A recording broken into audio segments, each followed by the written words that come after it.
Everyone, मैं हूं अनु और आज की इस वीडियो में हम डिस्कस करने वाले हैं आपके इंडियन इकोनॉमी के इंपॉर्टेंट क्वेश्चंस को। देखो, एग्जाम पॉइंट ऑफ व्यू से काफ़ी ज़्यादा इंपॉर्टेंट क्वेश्चंस है, ठीक है। मोस्टली एग्जाम्स में पूछे जाते हैं, तो जल्दी से कॉपी पेन लेके आ जाओ और जो जो मैं पढ़ाते जा रही हूँ साथ के साथ नोट करते जाना। और अगर आप नोट नहीं करना चाहते हो, इन नोट्स को परचेज़ करना चाहते हो तो परचेज़ कर सकते हो, हमारे टेलीग्राम चैनल पे मैसेज कर सकते हो, ठीक है। नीचे मैं लिंक दे दूँगी डिस्क्रिप्शन में टेलीग्राम चैनल का, नहीं तो इंस्टाग्राम पे भी डीएम कर सकते हो आपको अगर नोट्स परचेज़ करने हैं तो, ठीक है। तो चलो वीडियो को स्टार्ट करते हैं। सबसे फर्स्ट देखो, इंडियन इकोनॉमी में आपका जो क्वेश्चन पूछा जाता है ना, वो इकोनॉमिक सिस्टम्स का पूछा जाता है कि कितने टाइप्स का आपका इकोनॉमिक सिस्टम होते हैं, ठीक है। लेकिन उससे पहले इकोनॉमिक सिस्टम होता क्या है, देखो आप अपने आसपास देखोगे तो हर किसी को रहने के लिए घर चाहिए, खाना चाहिए, कपड़े चाहिए, ठीक है। बहुत सारी नीड्स एंड वांट्स होती हैं सारे लोगों की, ठीक है। तो इकोनॉमी सिस्टम एक ऐसी जगह है जहाँ पे लोग अपनी नीड्स और वांट्स को सेटिस्फाई करने के लिए गुड्स और सर्विसेज को आपस में एक्सचेंज करते हैं, ठीक है। उसे हम बोलते हैं इकोनॉमिक सिस्टम। मतलब एक ऐसा सिस्टम जो कि लोगों को रिसोर्सेज देता है, ठीक है, जो कि जहाँ से लोग रिसोर्सेज को एलोकेट करते हैं और अपने गुड्स और सर्विसेज को एक्सचेंज करते हैं आपस में, ठीक है। अपनी जो भी नीड्स हैं, उनकी वांट्स हैं, उनको सेटिस्फाई करने के लिए किसी भी कंट्री की, किसी भी सोसाइटी की बहुत सारी नीड्स एंड वांट्स होती हैं, आप लोगों को पता ही है, ठीक है। तो उसको हम लोग बोलते हैं इकोनॉमिक सिस्टम। अब इकोनॉमिक सिस्टम देखो आपका 3 टाइप का होता है। इकोनॉमिक सिस्टम आपका होता है एक कैपिटलिज्म, सोशलिज्म और मिक्स्ड। तो अगर हम कैपिटलिस्ट इकोनॉमी की बात करें तो देखो इस इकोनॉमी में ना जो बिजनेस होता है, जो एंटरप्राइजेज होती हैं, वो ना प्राइवेट ओन होती है। मतलब प्रॉफिट के लिए उनको बनाया गया होता है और सारी प्राइवेट एंटरप्राइजेज होती हैं, ठीक है। उसको हम बोलते हैं कैपिटलिज्म इकोनॉमी सिस्टम, ठीक है। और अगर हम सोशलिज्म इकोनॉमिक सिस्टम की बात करें ना, तो यहाँ पे देखो जो आपकी एंटरप्राइजेज होती हैं, जो आपका बिजनेस होता है, ठीक है, वो रेगुलेट किया जा रहा होता है गवर्नमेंट के थ्रू, ठीक है। गवर्नमेंट उनको रेगुलेट करती है। सारी जो आपकी यहाँ पे एंटरप्राइजेज होती हैं, बिजनेस होता है, कंपनीज होती हैं, ठीक है, वो गवर्नमेंट ओन होती हैं, ठीक है। गवर्नमेंट के पास होती है ओनरशिप उनकी। तो ये होती है आपकी सोशलिस्ट इकोनॉमी, ठीक है। और अगर हम मिक्स्ड इकोनॉमी की बात करें तो देखो मिक्स्ड इकोनॉमी काफ़ी ज़्यादा आपको कॉमन देखने को मिलती है। बहुत जगह पे मिक्स्ड इकोनॉमी वाला सिस्टम फॉलो किया जाता है। हमारी जो इंडिया है, देखो इंडिया भी एक मिक्स्ड इकोनॉमी है। मिक्स्ड इकोनॉमी का मतलब होता है दोनों का कॉम्बिनेशन, जहाँ पे कुछ एंटरप्राइजेस पब्लिक होती हैं और कुछ यहाँ पे गवर्नमेंट रेगुलेट करती है, ठीक है। तो पब्लिक और प्राइवेट का यहाँ पे जो कॉम्बिनेशन होता है, ठीक है, उसको हम बोलते हैं मिक्स्ड इकोनॉमिक सिस्टम। तो ये आपकी 3 टाइप के इकोनॉमिक सिस्टम हो गए। इकोनॉमिक सिस्टम क्लियर हो गया क्या होता है? एक ऐसा सिस्टम जहाँ पे लोग अपने नीड्स एंड वांट्स को सेटिस्फाई करने के लिए गुड्स एंड सर्विसेज को एक्सचेंज करते हैं, ठीक है। और इकोनॉमिक सिस्टम आपका 3 टाइप का होता है, कैपिटलिस्ट, सोशलिज्म और मिक्स, ठीक है। तो ये तीनों टाइप का आपका इकोनॉमिक सिस्टम हो गया। ये क्वेश्चन पूछा जाता है एग्जाम्स में, ठीक है। इसके बाद जो आपका नेक्स्ट क्वेश्चन पूछता है ना, वो आपका पूछता है कि अंडर डेवलपमेंट और डेवलपमेंट इकोनॉमी में क्या डिफरेंस देखने को मिलता है, ठीक है। Differentiate between under development and development economy. तो अगर हम एक डेवलप्ड इकोनॉमी की बात करें तो देखो डेवलप्ड इकोनॉमी में ना जो पर कैपिटा इनकम होती है वो हाई होती है, ठीक है। लेकिन अगर हम एक अंडर डेवलप्ड इकोनॉमी की बात करते हैं, जो अभी पूरी तरीके से डेवलप नहीं हुई है, या फिर इसको हम देखो डेवलपिंग इकोनॉमी भी बोल सकते हैं, तो यहाँ पे देखो जो पर कैपिटा इनकम होती है वो काफ़ी ज़्यादा लो देखने को मिलती है, ठीक है। अगर स्टैंडर्ड ऑफ लिविंग की बात करें तो यहाँ पे देखो डेवलप्ड इकोनॉमी में लोगों के स्टैंडर्ड ऑफ लिविंग काफ़ी ज़्यादा हाई होता है, ठीक है। काफ़ी अच्छा स्टैंडर्ड होता है लोगों के रहने का। लेकिन अगर हम अंडर डेवलप्ड की बात करें तो यहाँ पे स्टैंडर्ड ऑफ लिविंग लो रहता है, ठीक है। और इसके अलावा देखो अगर हम बात करें एग्रीकल्चर के बारे में, तो देखो जो आपकी डेवलप्ड इकोनॉमी होती है वहाँ पे एग्रीकल्चर पे ना बहुत कम लोग डिपेंड होते हैं, ठीक है। लेकिन आपकी जो अंडर डेवलप्ड इकोनॉमी है वहाँ पे सबसे ज़्यादा लोग जो मतलब होते हैं डिपेंड होते हैं एग्रीकल्चर पे, ठीक है। वहाँ पे एग्रीकल्चर सबसे ज़्यादा इंपॉर्टेंट होता है, सबसे ज़्यादा लोग यहाँ पे डिपेंडेंट होते हैं उस पर। और यहाँ पे डिस्ट्रीब्यूशन ऑफ इनकम देखो लेस स्क्यूड होता है डेवलप्ड इकोनॉमी के केस में। मतलब यहाँ पे जो इनकम डिस्ट्रीब्यूशन है लोगों के बीच में, अलग अलग जो लोग होते हैं उनके बीच में जो इनकम डिस्ट्रीब्यूशन है, मतलब ऐसा नहीं है कोई बिल्कुल ज़्यादा ही गरीब है, कोई बिल्कुल ज़्यादा ही अमीर है, ठीक है। ऐसा नहीं देखने को मिलता है आपको डेवलप्ड इकोनॉमी में। लेकिन अगर अंडर डेवलप्ड इकोनॉमी में आप देखोगे तो यहाँ पे जो डिस्ट्रीब्यूशन ऑफ इनकम है वो हाईली स्क्यूड होता है, ठीक है। और यहाँ पे देखो डेवलप्ड इकोनॉमी में ग्रोथ रेट ऑफ पॉपुलेशन लो रहता है। यहाँ पे देखो क्योंकि जो भी यहाँ की पॉपुलेशन रहती है लिटरेट रहती है, एजुकेटेड रहती है, ठीक है। तो यहाँ पे देखो वो लोग ना अपनी पॉपुलेशन को कंट्रोल करते हैं, लो रखते हैं, ठीक है, ज़्यादा यहाँ पे पॉपुलेशन नहीं होती है। लेकिन अगर हम अंडर डेवलप्ड इकोनॉमी की बात करते हैं तो यहाँ पे देखो इलिटरेसी रेट बहुत ज़्यादा हाई होता है, अनएजुकेटेड लोग होते हैं, इतनी ज़्यादा अवेयरनेस नहीं होती है उनको चीज़ों के बारे में, ठीक है।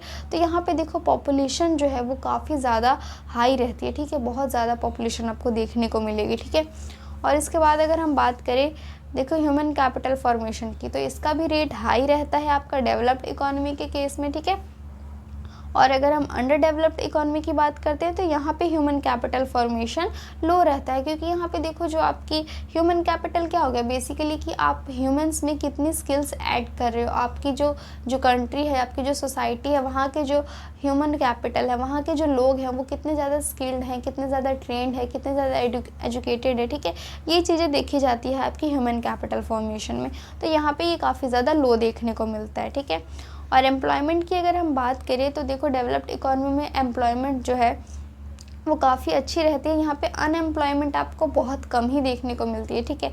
लेकिन अंडर डेवलप्ड कंट्रीज़ में आपको अंडर डेवलप्ड जो आपकी इकोनॉमी होती है वहाँ पे अनएम्प्लॉयमेंट बहुत ज़्यादा देखने को मिलती है, बहुत ज़्यादा बेरोज़गारी होती है, ठीक है। आप अपने आसपास भी देख सकते हो ये चीज़ें, ठीक है।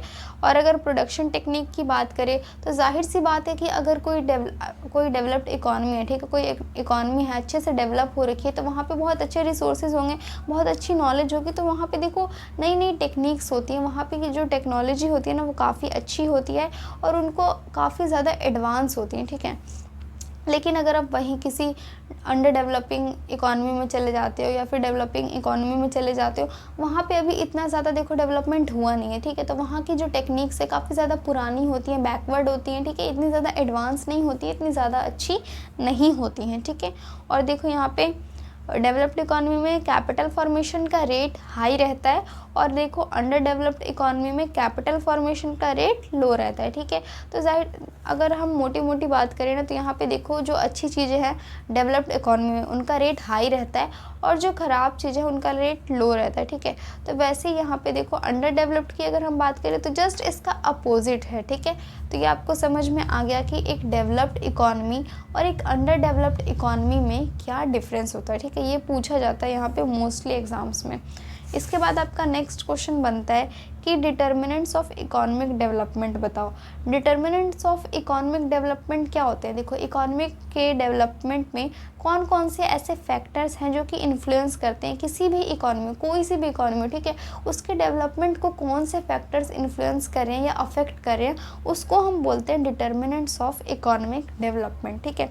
तो ये आपके मोटे मोटे 3 टाइप के होते हैं। इकोनॉमिक फैक्टर्स होते हैं, नॉन इकोनॉमिक फैक्टर्स होते हैं, इंटरनेशनल फैक्टर्स होते हैं। तो सबसे पहले अगर बात की जाए आपकी इकोनॉमिक फैक्टर्स की, इकोनॉमिक फैक्टर्स नाम से आपको क्लियर हो रहा है यहाँ पे पैसे की बात करी जा रही है, ठीक है, इकोनॉमिक फैक्टर्स में जो कि पैसे से रिलेटेड होते हैं आपके फैक्टर्स, ठीक है। तो जैसे कि आपके नेचुरल रिसोर्सेज हो गया, किसी भी सोसाइटी के किसी भी इकोनॉमी में जो देखो वहाँ के नेचुरल रिसोर्सेज होते हैं ना वो बहुत ज़्यादा मैटर करते हैं, ठीक है। क्योंकि अगर देखो कोई इकोनॉमी है वहाँ पे बहुत अच्छा फॉसिल फ्यूल है, कोल मिल रहा है, पेट्रोलियम मिल रहा है, ठीक है, इस तरह की चीज़ें अगर वहाँ पे बहुत ज़्यादा है तो वो ऑटोमेटिकली देखो डेवलपमेंट में हेल्प करेगा। आप अपना फॉसिल फ्यूल देखो कहीं बाहर की कंट्रीज़ में बेच सकते हो, ठीक है, उससे आपको फ़ायदा मिलेगा।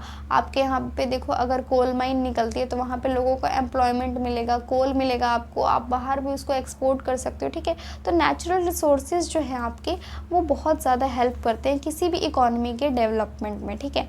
सेकेंड चीज़ जो आती है आपकी कैपिटल फॉर्मेशन। देखो जितना ज़्यादा कैपिटल होगा ना किसी भी इकोनॉमी में, जितनी ज़्यादा आप कैपिटल लगाओगे उतना ज़्यादा डेवलपमेंट होता है, ठीक है। तो ये चीज़ भी बहुत मैटर करती है आपकी कैपिटल फॉर्मेशन इकोनॉमिक डेवलपमेंट में। थर्ड आता है आपका capital output ratio. Capital output ratio का मतलब होता है ना कि एक यूनिट को किसी भी चीज़ की, कोई भी गुड्स हो सकता है, ठीक है, उसकी एक यूनिट को प्रोड्यूस करने में ना कितना कैपिटल लगा है, ठीक है। और ये कैपिटल आउटपुट रेशियो जितना ज़्यादा आपका कम होगा उतना ज़्यादा बेनिफिट होता है किसी भी इकोनॉमी को, ठीक है। अगर सपोज़ करो यहाँ पे एक यूनिट आउटपुट को प्रोड्यूस करने में आपका 3 यूनिट कैपिटल लगा है, मतलब अगर हम पैसे की टर्म में एग्ज़ाम्पल लें तो आपका एक गुड प्रोड्यूस करने में आपको 3 रुपए लगे हैं, ठीक है। तो ये होता है आपका कैपिटल आउटपुट रेशियो, जिसमें सबसे पहले हम कैपिटल लिखते हैं कि कितना यूनिट कैपिटल लगा है कितने यूनिट को प्रोड्यूस करने में, ठीक है। तो ये जितना ज़्यादा लो रखता है, ठीक है, मतलब अगर 2 यहाँ पे देखो 2 होता, 2:1 होता, तो मतलब यहाँ पे देखो 1 यूनिट को प्रोड्यूस करने में 2 यूनिट कैपिटल लगा है, ठीक है। तो कैपिटल आउटपुट रेशियो आपका जितना ज़्यादा कम होगा ये इकोनॉमी के डेवलपमेंट के लिए उतना अच्छा होता है, ठीक है। इसके बाद आपका आता है next technical progress. Technical progress का यहाँ पे देखो क्या मतलब है कि आपकी जो इकॉनमी है वहाँ पे जो टेक्नोलॉजी है, ठीक है, वो कितनी ज़्यादा अच्छी है, ठीक है, कितनी ज़्यादा आप उसमें प्रोग्रेस कर रहे हो, कितना ज़्यादा नई चीज़ों को यहाँ पे ढूंढ पा रहे हो, इनोवेशन कर पा रहे हो, ठीक है। तो वो जितना ज़्यादा आपका टेक्नोलॉजी अच्छा होगा उतना ज़्यादा डेवलपमेंट अच्छा होगा, ठीक है। नेक्स्ट आता है आपका इकोनॉमिक स्टेबिलिटी। इकोनॉमिक स्टेबिलिटी से यहाँ पे मतलब है कि आपकी जो इकॉनमी है वो कितनी ज़्यादा स्टेबल है, ठीक है। स्टेबल इन द सेंस देखो अगर आपके आसपास की कंट्रीज़ हैं तो उनमें क्या हो रहा है, उनमें अगर आपके उनके रिलेशन ख़राब हो जाते हैं, ठीक है, बाहर की कंट्रीज़ के साथ आपके रिलेशन ख़राब हो जाते हैं या फिर दूसरी कंट्रीज़ में आपस में वॉर हो रही है, ठीक है। तो ये सारी चीज़ें ना आपकी इकॉनमी को कैसे अफेक्ट कर रही है, आपकी कंट्री पे इसका कितना अफेक्ट हो रहा है, ठीक है। अगर बहुत ज़्यादा ही आपकी कंट्री दूसरी कंट्रीज़ पे डिपेंडेंट है, आपकी इकॉनमी दूसरी इकॉनमी पे डिपेंडेंट है, यहाँ पे बहुत ज़्यादा आप पे असर पड़ रहा है ना, तो मतलब आपकी इकॉनमी स्टेबल नहीं है, ठीक है। और किसी भी इकॉनमी के डेवलपमेंट के लिए इकॉनमी का स्टेबल होना बहुत ज़रूरी है। सपोज़ करो हम इंडिया के हैं, हमारी यहाँ पे लड़ाई हो जाती है चाइना वालों से या फिर पाकिस्तान वालों से, ठीक है, और चाइना से देखो हम बहुत सारी चीज़ें इम्पोर्ट करते हैं, ठीक है। तो यहाँ पे अगर उनके साथ हमारी वॉर हो जाती है तो जाहिर सी बात है कि चाइना हमें अपना सामान क्यों देगा, अगर हमारी उनके साथ वॉर हो जाएगी तो वो नहीं देंगे हमें अपना सामान, ठीक है। तो यहाँ पे हमारे यहाँ काफ़ी सारी चीज़ों की ना शॉर्टेज हो जाएगी, जो कि किसी भी इकॉनमी के लिए अच्छी चीज़ नहीं है। शॉर्टेज होती है तो आप लोगों को पता है जैसी आपकी यहाँ पे सप्लाई कम होती है डिमांड बढ़ने लग जाती है, प्राइस बढ़ने लग जाता है, ठीक है। तो बहुत प्रॉब्लम्स देखने को मिलेंगी क्योंकि हमारी इकॉनमी स्टेबल नहीं है, ठीक है। तो इकॉनमी का स्टेबल होना बहुत ज़्यादा ज़रूरी है डेवलपमेंट के लिए। लास्ट आता है आपका साइज़ ऑफ द मार्केट। आपकी इकॉनमी में जो मार्केट साइज़ है वो कितना बड़ा है, ठीक है। मार्केट साइज़ मतलब जितना बड़ा होगा उतना ज़्यादा अच्छा रहता है, ठीक है, क्योंकि आपकी मार्केट बड़ी होगी, आपकी कैपिटल बड़ी होगी, ठीक है। वहाँ पे जितनी बड़ी मार्केट होगी आप उतनी सारे गुड्स प्रोड्यूस कर सकते हो, उतनी सारी सर्विसेज लोगों को दे सकते हो, ठीक है। और जहाँ पे अगर गुड्स प्रोड्यूस हो रहे हैं तो एम्प्लॉयमेंट मिलेगा लोगों को, लोग परचेज़ करेंगे, जीडीपी बढ़ेगा, ठीक है। तो यहाँ पे जितना ज़्यादा साइज़ मार्केट का बड़ा होता है ना उतना अच्छा होता है आपकी इकॉनमी के डेवलपमेंट के लिए, ठीक है। अब हम देखो नॉन इकोनॉमिक फैक्टर्स देखते हैं। इकोनॉमिक फैक्टर्स समझ में आ गए। नॉन इकोनॉमिक फैक्टर्स मतलब जो पैसे से रिलेटेड फैक्टर्स नहीं है, ठीक है, पैसे से यहाँ पे रिलेटेड बात नहीं की जा रही है। तो देखो यहाँ पे आपके 4 टाइप के होते हैं नॉन इकोनॉमिक फैक्टर्स, ठीक है। सबसे फर्स्ट आता है आपका पॉलिटिकल फैक्टर्स। पॉलिटिकल फैक्टर देखो हमारे यहाँ की जो पॉलिसीज़ है, जो गवर्नमेंट है वो बार बार चेंज तो नहीं हो रही है। गवर्नमेंट जो पॉलिसीज़ बना रही है वो किसी भी एंटरप्राइज़ को, किसी भी कंपनी को, बिजनेसेस को ज़्यादा अफेक्ट तो नहीं कर रही है, ठीक है। पॉलिटिकल फैक्टर्स जो हैं वो बहुत ज़्यादा मैटर करते हैं डेवलपमेंट में, क्योंकि अगर किसी भी कंट्री का, किसी भी इकोनॉमी की जो मतलब पॉलिटिकल चीज़ें हैं वो अच्छी नहीं होंगी ना तो वहाँ पे बिज़नेस कर पाना बहुत ज़्यादा मुश्किल हो जाता है, ठीक है। नेक्स्ट आता है आपका सोशल फैक्टर्स। सोशल फैक्टर्स में देखो ये यहाँ पे बात करी जाती है सोसाइटी की, कि आपकी जो सोसाइटी है वो कितनी ज़्यादा एजुकेटेड है, यहाँ पे लिटरेसी रेट बहुत ज़्यादा हाई तो नहीं है, इलिटरेसी रेट, ठीक है। और आपकी सोसाइटी में कोई डिस्क्रिमिनेशन तो नहीं किया जाता है कास्ट के बेसिस पे, सेक्स के बेसिस पे, रिलीजन के बेसिस पे, ठीक है। किसी टाइप का डिस्क्रिमिनेशन तो नहीं किया जाता है, क्योंकि यहाँ पे देखो अगर डिस्क्रिमिनेशन किया जा रहा होगा तो लोग देखो किसी भी एम्प्लॉय को हायर करने में भी डिस्क्रिमिनेट करेंगे, ठीक है। तो यहाँ पे जो आपका सोशल फैक्टर्स है वो भी बहुत ज़्यादा इंपॉर्टेंट रोल प्ले करता है किसी भी इकॉनमी के डेवलपमेंट में, ठीक है। तो यहाँ पे सोशल फैक्टर्स आपके अच्छे होने चाहिए। नेक्स्ट आता है आपका सोशल जस्टिस। कितना जल्दी लोगों को जस्टिस मिल रहा है, क्या लोगों को जिस टाइम पे जस्टिस की ज़रूरत है उस टाइम पे मिल रहा है कि नहीं, चीज़ें सही से चल रही हैं कि नहीं, आपका एडमिनिस्ट्रेशन प्रॉपरली वर्क कर रहा है कि नहीं, ठीक है। वो सारी चीज़ें भी अफेक्ट करती हैं, ठीक है। नेक्स्ट आता है आपका एजुकेशन। एजुकेशन आपको पता ही है बहुत ज़्यादा इंपॉर्टेंट होता है किसी भी चीज़ के लिए। कहीं भी आप चले जाओ, अगर आपको किसी भी चीज़ की नॉलेज नहीं है तो आप कुछ नहीं कर सकते, ठीक है। एजुकेशन आपको बहुत ज़्यादा ज़रूरी होती है और बहुत ज़्यादा हेल्प करती है, ठीक है। किसी भी फील्ड में आप चले जाओ, कुछ भी आप करने लगो, एजुकेशन सबसे ज़रूरी चीज़ होती है, ठीक है। इसके बाद अगर हम बात करें इंटरनेशनल फैक्टर्स की, तो इंटरनेशनल फैक्टर्स में देखो आपके 3 फैक्टर्स हैं। सबसे फर्स्ट है फॉरेन कैपिटल। आपकी इकोनॉमी में फॉरेन कैपिटल कितनी है, कितनी फॉरेन कंट्रीज़ आपकी इकोनॉमी में इन्वेस्ट कर रही हैं, ठीक है, कितना फॉरेन कैपिटल है, वो अफेक्ट करेगा सबसे पहले तो। सेकंड है इंटरनेशनल कॉरपोरेशन। देखो इंटरनेशनल कॉरपोरेशन से यहाँ पे मतलब है कि आपके जो भी आपकी नेबरिंग कंट्रीज़ हैं, जो भी आपके बाहर की कंट्रीज़ है, फॉरेन कंट्रीज़ हैं, उनके साथ आपका रिलेशन कैसा है। उनके साथ आपका रिलेशन अच्छा होगा तो वहाँ से आप अपने गुड्स आप एक्सपोर्ट कर सकते हो या इंपोर्ट करवा सकते हो उनके गुड्स, ठीक है। तो जितना ज़्यादा अच्छा रिलेशन होगा उतना ज़्यादा डेवलपमेंट में हेल्प करेगा। थर्ड आता है आपका फॉरेन ट्रेड। फॉरेन ट्रेड आपका कैसा है, ठीक है। फॉरेन ट्रेड में आपके ज़्यादा रिस्ट्रिक्शंस तो नहीं है। फॉरेन ट्रेड आप लोगों का कैसा चल रहा है, कहीं बहुत ज़्यादा टैक्स पे तो नहीं करना पड़ता, ठीक है।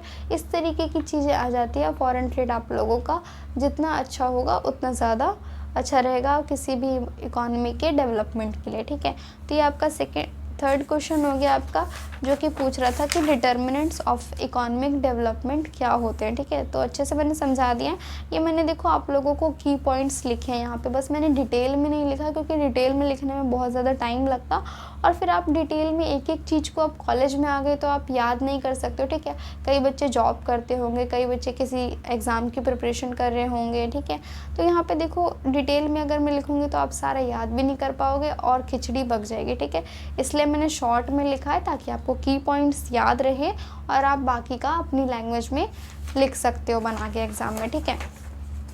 नेक्स्ट आपका देखो जो क्वेश्चन पूछा जाता है वो शॉर्ट नोट पूछते हैं मोस्टली इस पे कि लिबरलाइजेशन, प्राइवेटाइजेशन और ग्लोबलाइजेशन क्या होता है, ठीक है। तो लिबरलाइजेशन आप लोगों को पता ही है कि जो हम लोगों ने कंट्रोल कर रखा था सारे बिजनेसेस को इंडिपेंडेंस के बाद में, पता ही आप लोगों को गवर्नमेंट ने जो भी बिजनेसेस हैं उनके ऊपर पूरा कंट्रोल कर रखा था और उनको इतनी ज़्यादा फ्रीडम नहीं दी जा रही थी, ठीक है। तो लिबरलाइजेशन का मतलब होता है जहाँ पे जो गवर्नमेंट है उसने अपना कंट्रोल हटाया बिजनेसेस पे से, ठीक है, और उनको फ्रीडम दी अच्छे से ताकि वो लोग अपना बिजनेस कर पाए, उसको हम लोग लिबरलाइजेशन बोलते हैं। प्राइवेटाइजेशन आपको पता है कि जो गवर्नमेंट एजेंसीज़ होती है, गवर्नमेंट एंटरप्राइजेज़ होती हैं, कंपनीज़ होती हैं, ठीक है, उनको ट्रांसफ़र कर देना प्राइवेट एंटरप्राइजेज़ को, ठीक है। मतलब जो गवर्नमेंट के पास, गवर्नमेंट जिनको रेगुलेट कर रही थी एंटरप्राइजेज़ को, जो भी कंपनीज़ थी, ठीक है, कोई बिज़नेस फर्म थी, ठीक है, जिनको भी गवर्नमेंट रेगुलेट कर रही थी, उसने उसको क्या करा, प्राइवेट एंटरप्राइजेज़ को ट्रांसफ़र कर दिया, प्राइवेटाइजेशन कर दिया, ठीक है। गवर्नमेंट से प्राइवेट की ओर, मतलब पब्लिक से प्राइवेट की ओर यहाँ पे ट्रांसफ़र किया गया, ठीक है, उसको हम बोलते हैं प्राइवेटाइजेशन, ठीक है। और ग्लोबलाइजेशन क्या होता है, देखो ग्लोबलाइजेशन का मतलब होता है कि आपकी जो डोमेस्टिक इकोनॉमी है वो बाकी वर्ल्ड के साथ कैसे इंटरेक्ट करिए, ठीक है।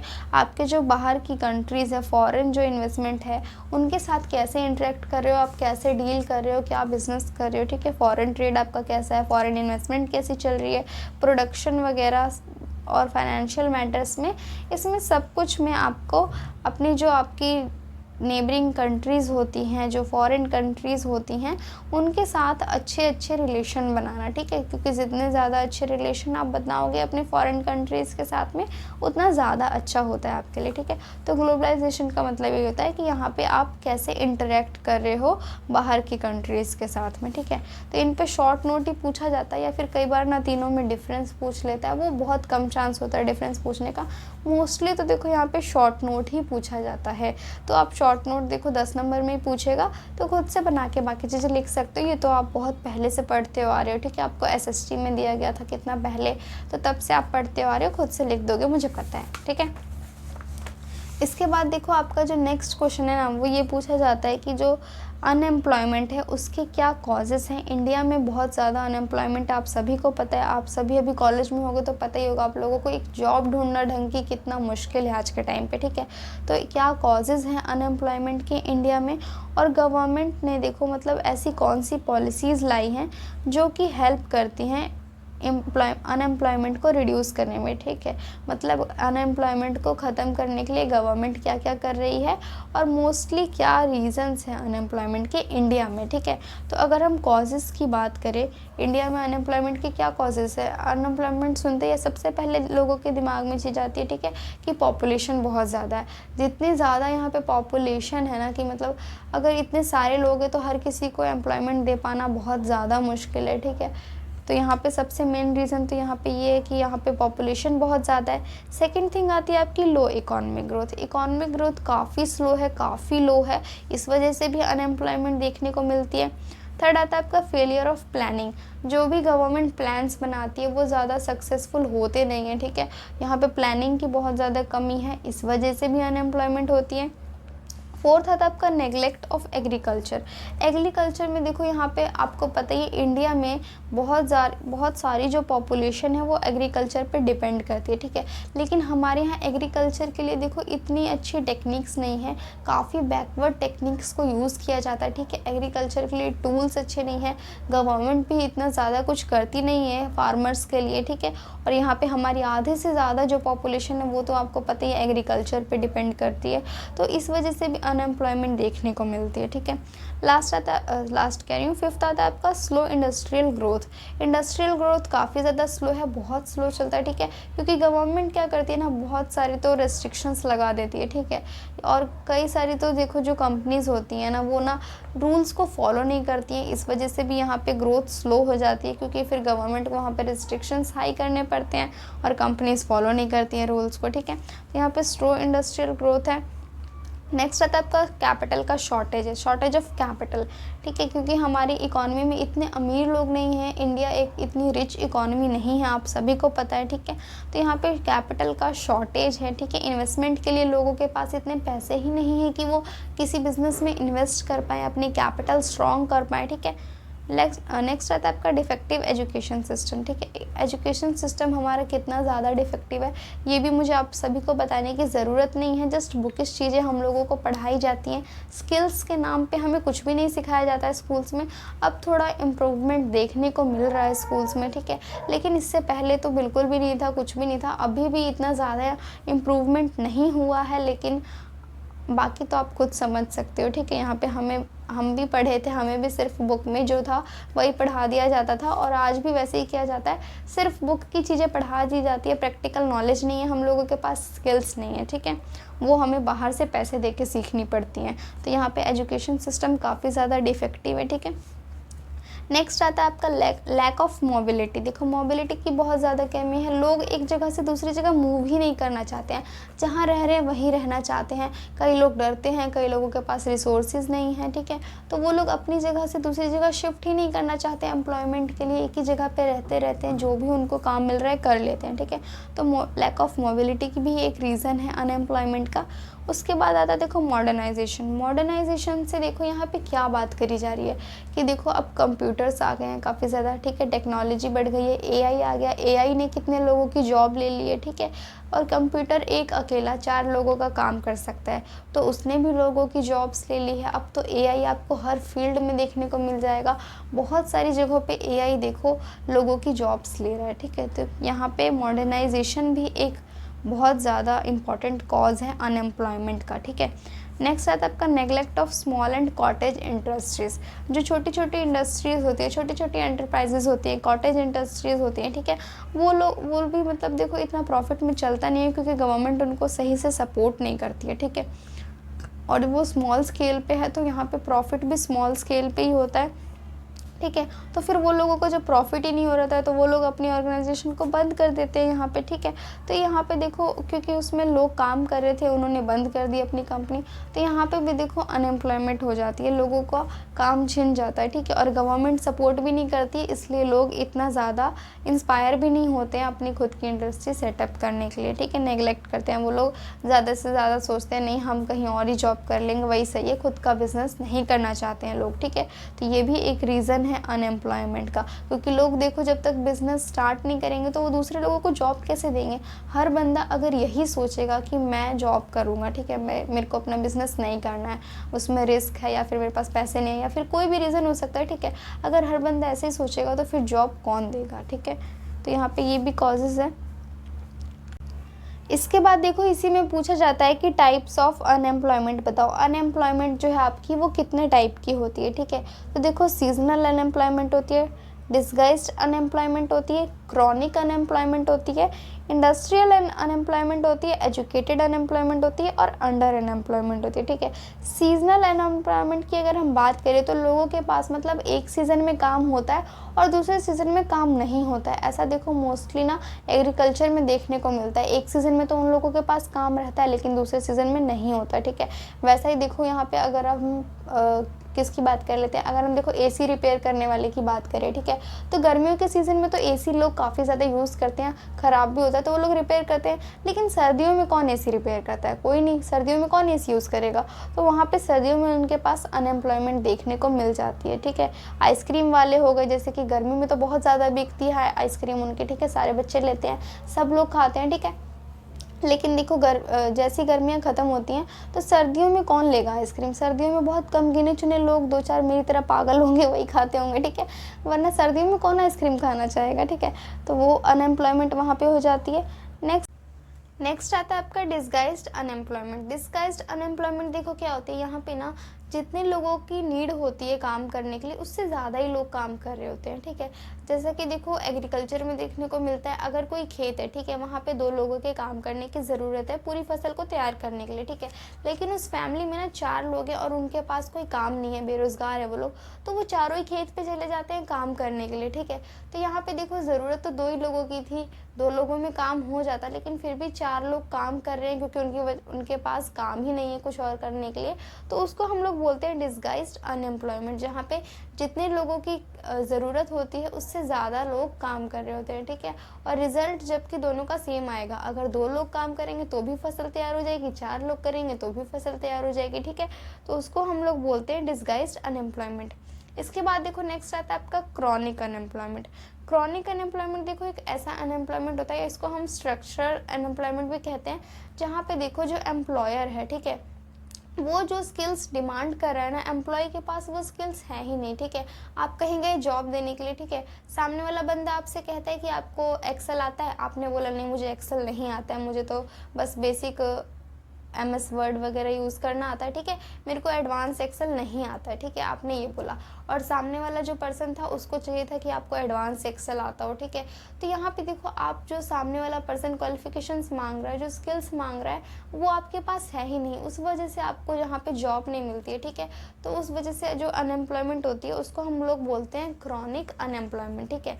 इसके बाद नेक्स्ट आता है आपका देखो इंडस्ट्रियल अनएम्प्लॉयमेंट। ये देखो इंडस्ट्रियल अनएम्प्लॉयमेंट क्या होती है ना, कि किसी भी एक स्पेसिफिक इंडस्ट्री में अनएम्प्लॉयमेंट हो जाती है। किसी भी इंडस्ट्री में देखो कोई नई टेक्नोलॉजी आ गई या फिर वो लोग अपनी इंडस्ट्री को बंद कर रहे हैं, ठीक है, या फिर कहीं और दूसरी जगह सेटअप कर रहे हैं, तो देखो वो लोग अपने जो वहाँ के एम्प्लॉयज़ हैं उनको जॉब से निकाल देते हैं, ठीक है। कोई नई टेक्नोलॉजी आई, सपोज करो उन्होंने कोई ऐसी मशीन ले ली जो एक बार में 10 लोगों का काम कर सकती है, ठीक है।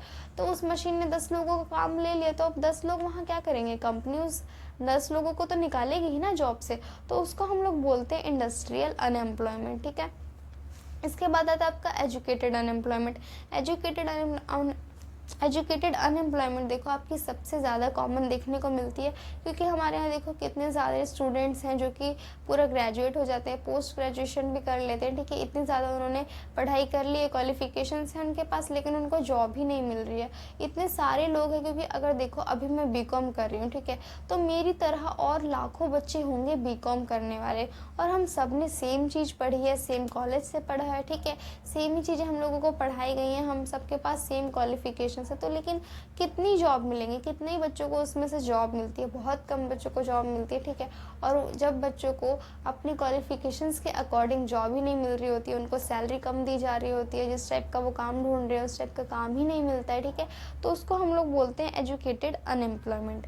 इसके बाद देखो नेक्स्ट आता है आपका अंडर अनएम्प्लॉयमेंट। अंडर अनएम्प्लॉयमेंट देखो क्या होती है ना, यहाँ पे देखो अगर कोई पर्सन है, ठीक है, वो फुल टाइम जॉब करना चाहता है, उसके पास स्किल्स है, क्वालिफिकेशंस है, उसका मन भी है जॉब करने का, लेकिन उसको जॉब ही नहीं मिल रही, उसको कहीं मिलती है पार्ट टाइम जॉब, ठीक है, तो अब वो क्या करेगा, खाली बैठा है तो कुछ ना सही से कुछ सही कर लेता है, पार्ट टाइम जॉब कर लेता है, लेकिन उसको चाहिए फुल टाइम जॉब, वो तलाश में है फुल टाइम जॉब के, लेकिन अभी काम चलाने के लिए बस पार्ट टाइम जॉब कर रहा है, ठीक है, तो वो हमारी हो जाती है अंडर एम्प्लॉयमेंट, जहाँ पे बंदा काम तो करना चाह रहा है लेकिन उसको जॉब ही नहीं मिल रही होती है, या फिर सैलरी कम दी जा रही होती है, या फिर वो जो काम करना चाह रहा है ना, ठीक है, वो काम उसको नहीं मिल रहा होता है, उसको मजबूरी में कोई और काम करना पड़ रहा है, ठीक है, जिसमें उसको सैलरी कम दी जा रही है, तो वो होता है आपका अंडर एम्प्लॉयमेंट, ठीक है। तो ये आपके सारे टाइप्स हो गए अनएम्प्लॉयमेंट के।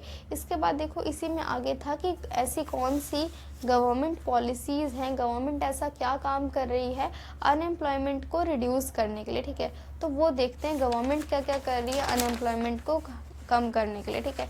तो अगर हम यहाँ पे देखें तो सबसे पहली चीज़ है कि गवर्नमेंट जो है स्मॉल स्केल कॉटेज इंडस्ट्रीज़ को इस्टेब्लिश कर रही है ताकि लोगों को एम्प्लॉयमेंट मिल सके, एम्प्लॉयमेंट जनरेट हो सके, प्रोडक्शन होगा, कंपनीज इस्टेब्लिश होंगी, तो यहाँ पे एम्प्लॉयमेंट जनरेशन अपने आप होगा, ठीक है।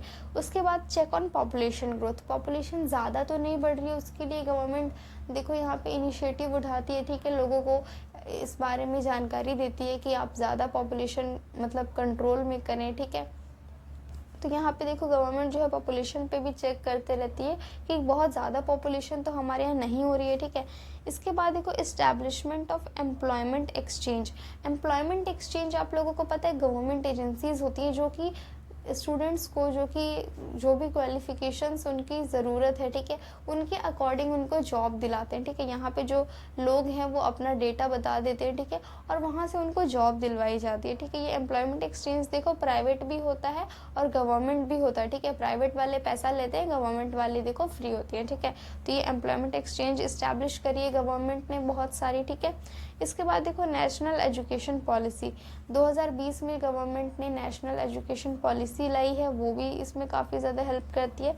नेक्स्ट आता है आपका rural employment generation act, rural employment guarantee act, आपको जो ये पता ही MNREGA मनरेगा जो एक्ट है जो कि यहाँ पे रूरल एरियाज़ में एम्प्लॉयमेंट की गारंटी देता है, ठीक है। आप लोगों ने ये वाली तो पॉलिसी के बारे में पढ़ा ही होगा, काफ़ी पहले पढ़ाया गया था और 11th में भी आपने आई थिंक पढ़ा ही होगा, तो इसको मैं अभी यहाँ पे एक्सप्लेन नहीं कर रही हूँ। यहाँ पे मोस्टली देखो आपको अगर हम बताएं तो यहाँ पे जो Mahatma Gandhi national rural employment generation guarantee act की बात करी जा रही है, जहाँ पे लोगों को एम्प्लॉयमेंट देने की गारंटी दी गई थी, ठीक है।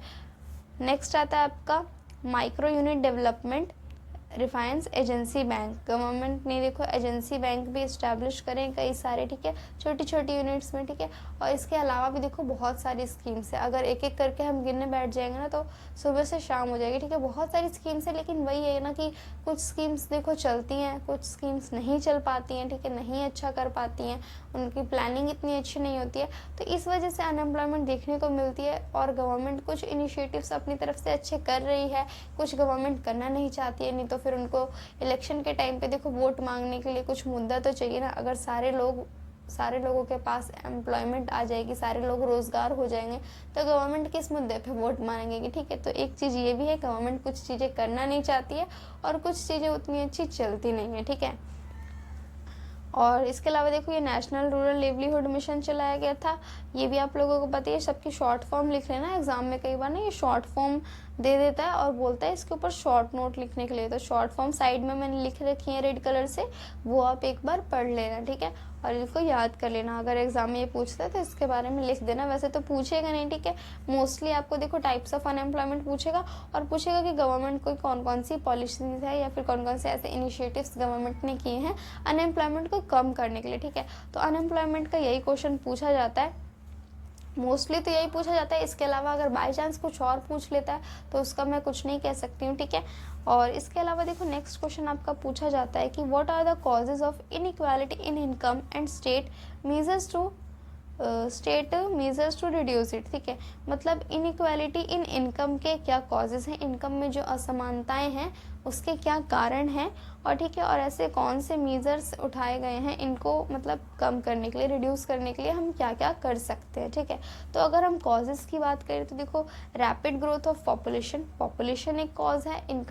इनकम में जो इनइक्वालिटी है, मतलब किसी पर्सन के पास 100 रुपये कोई पर्सन कमा रहा है, ठीक है, तो कोई दूसरा पर्सन 1000 रुपये कमा रहा है, इतना ज़्यादा जो इनकम गैप देखने को मिलता है ना दोनों के बीच में, उसको इनइक्वालिटी इन इनकम बोलते हैं। ठीक है, तो यहाँ पे एक रीज़न पॉपुलेशन है। सेकंड आता है इनएडिक्वेट एम्प्लॉयमेंट अपॉर्चुनिटीज़। जो एम्प्लॉयमेंट अपॉर्चुनिटीज़ है आप लोगों को पता ही है, हर किसी के पास अलग अलग होती है। कोई 10,000 की नौकरी कर रहा है, कोई 50,000 की नौकरी कर रहा है, सब कुछ डिपेंड करता है, कुछ आपके फैमिली बैकग्राउंड पे, कुछ आपकी स्किल्स पे, कुछ आपके एजुकेशनल क्वालिफिकेशंस पे। ठीक है, क्योंकि अगर आपका फैमिली बैकग्राउंड अच्छा नहीं है, इतना ज़्यादा आपके पास पैसा नहीं है, तो आप इतनी ज़्यादा स्किल्स नहीं सीख सकते, इतना अच्छा से नहीं पढ़ सकते। ये बिल्कुल सच्चाई है। ठीक है, इसमें ऐसा कुछ नहीं है कि अगर आप गरीब घर के हो और फिर भी एकदम टॉप कर रहे हो, एक आपके पास हर स्किल है। ठीक है, ऐसा ज़रूरी नहीं है, बहुत केसेस में ऐसा नहीं देखने को मिलता। ठीक है, बहुत कम ही ऐसे केसेस होते हैं जहाँ पे ऐसी चीज़ें देखी जाती है। ठीक है, तो ये हालांकि सच्चाई है बिल्कुल। नेक्स्ट आता है आपका इनएडिक्वेट ग्रोथ रेट। यहाँ पे ग्रोथ रेट जो है वो भी काफ़ी ज़्यादा इनएडिक्वेट है, प्रॉपर नहीं है। ठीक है, जैसा होना चाहिए वैसा नहीं है। नेक्स्ट आता है आपका राइजिंग प्राइजेस बहुत ज़्यादा बढ़ गई, महंगाई बहुत ज़्यादा बढ़ गई, इन्फ्लेशन हो गया। आपने देखा ही होगा, पहले कोई चीज़ अगर 10 रुपये की मिलती थी तो वो चीज़ आज 50 रुपये की मिल रही है। तो ये भी इनइक्वालिटी इन इनकम का एक रीज़न है, क्योंकि देखो अगर कोई बंदा कमा ही 10 रुपये रहा है तो वो 50 रुपये की चीज़ कैसे खरीदेगा।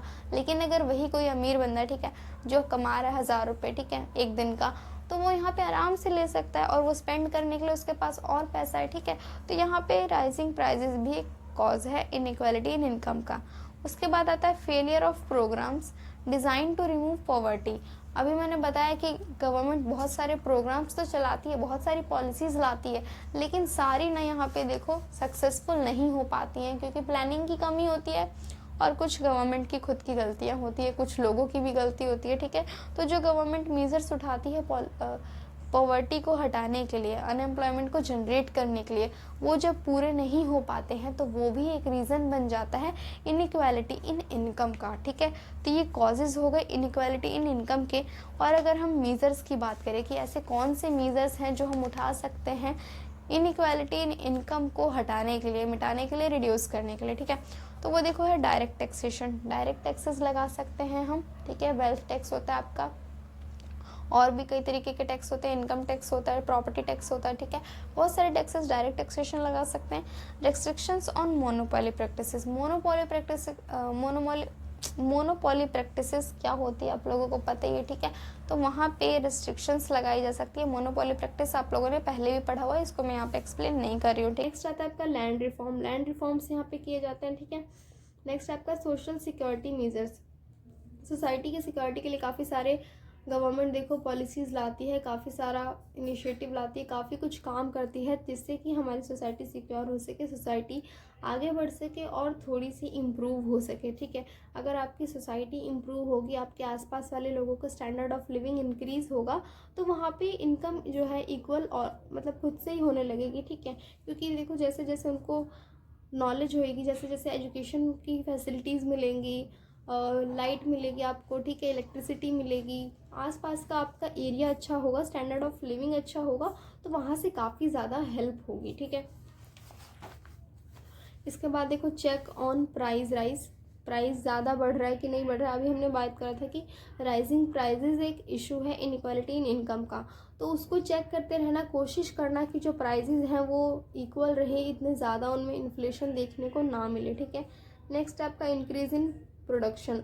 जो प्रोडक्शन एक्टिविटीज़ होती हैं उनको इंक्रीज़ कर देना। प्रोडक्शन ज़्यादा होगा तो देखो लोगों को जॉब्स मिलेंगी, मार्केट बड़ा होगा। ठीक है, और किसी भी इकोनॉमी में मार्केट अगर बड़ी होती है तो पता ही आप लोगों को वहाँ का जीडीपी ओवरऑल इंक्रीज़ करता है, वहाँ पे एम्प्लॉयमेंट जनरेट होती है। ठीक है, तो ये भी एक मेजर हो सकता है। ठीक है, इसके बाद आता है आपका नेक्स्ट क्वेश्चन, 7th क्वेश्चन है देखो आपका, what is regional imbalance, factors responsible for it and also state need for balanced regional development in India. Regional imbalance क्या होता है? देखो regional imbalance implies that there are differences in the level of economic development across regions. मतलब देखो हमारे यहाँ अलग अलग जितने भी रीजन्स हैं, अलग अलग जगह हैं, वहाँ पे जो इकोनॉमिक डेवलपमेंट है, ठीक है, इकोनॉमिक डेवलपमेंट में बहुत ज़्यादा डिफरेंस देखने को मिलता है, ठीक है।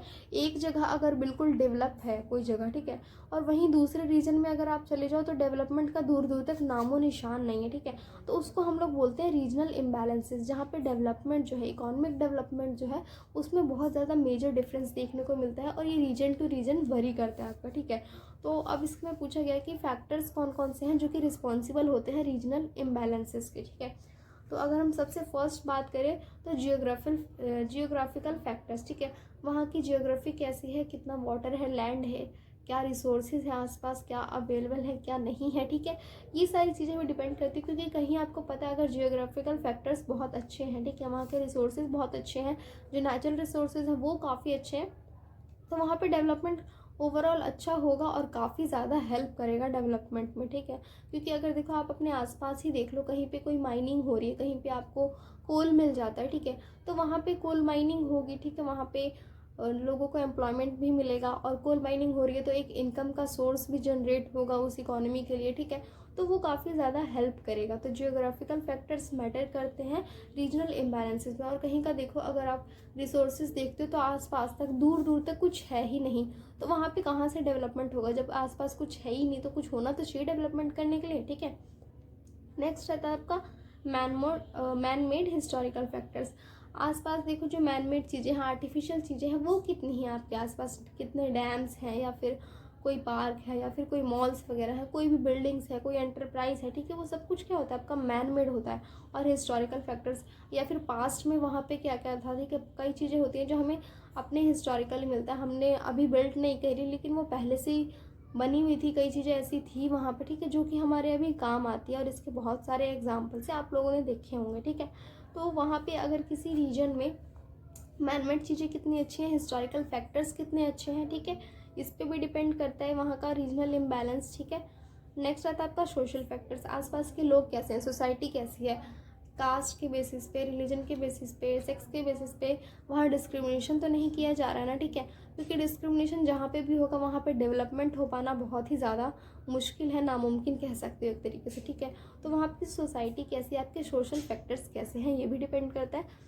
नेक्स्ट आता है आपका इकोनॉमिक फैक्टर्स, इकोनॉमिक फैक्टर्स कैसे हैं, ठीक है, इकोनॉमी आपको पता ही है पैसे की बात हो रही है। नेक्स्ट आता है आपका पॉलिटिकल फैक्टर्स, पॉलिटिकल फैक्टर्स में भी आप लोगों को पता ही है कि पॉलिटिक्स से रिलेटेड चीज़ें, कि वहाँ की गवर्नमेंट कैसी है, वहाँ पे जो पॉलिसीज़ गवर्नमेंट लाती है वो सही है कि नहीं, कितने रिस्ट्रिक्शंस जो होने चाहिए फैक्ट्रीज़ पे, कंपनीज़ पे, वो रिस्ट्रिक्शंस है कि नहीं, ठीक है, बहुत सारी चीज़ें होती हैं यहाँ पे पॉलिटिकल फैक्टर्स में। इसके बाद देखो need for balanced regional development, जो रीजनल डेवलपमेंट होती है वो बैलेंस्ड होना क्यों ज़रूरी है, ठीक है। अगर इम्बैलेंस है तो आपको मैंने अभी बताया कि कितनी सारी प्रॉब्लम्स होती हैं, ठीक है। एक जगह पे आप कहीं इंडिया में जा रहे हो बिल्कुल ही डेवलप है, दूसरी जगह बिल्कुल ही बेकार है, तो कितना बुरा लगता है वो, ठीक है, और वो चीज़ अच्छी भी नहीं होती है हमारी इकॉनमी के लिए, हमारी कंट्री के लिए, ठीक है।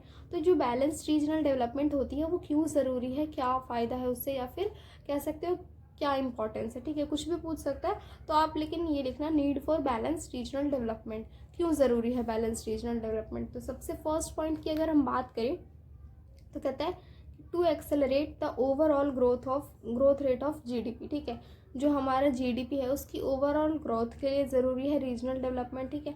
अगर डेवलपमेंट होगी, आपकी जो इकॉनमी है, आपकी जो सिटीज़ है, कंट्रीज़ है, जो भी है, ठीक है, वो अच्छे से अगर डेवलप्ड है तो वहाँ का जीडीपी अपने आप इंक्रीज़ होगा, ये बात आपको पता ही है, ठीक है। सेकेंड है it will minimise backwash effects, backwash effects refer to movement of wealth from poor region to richer reason.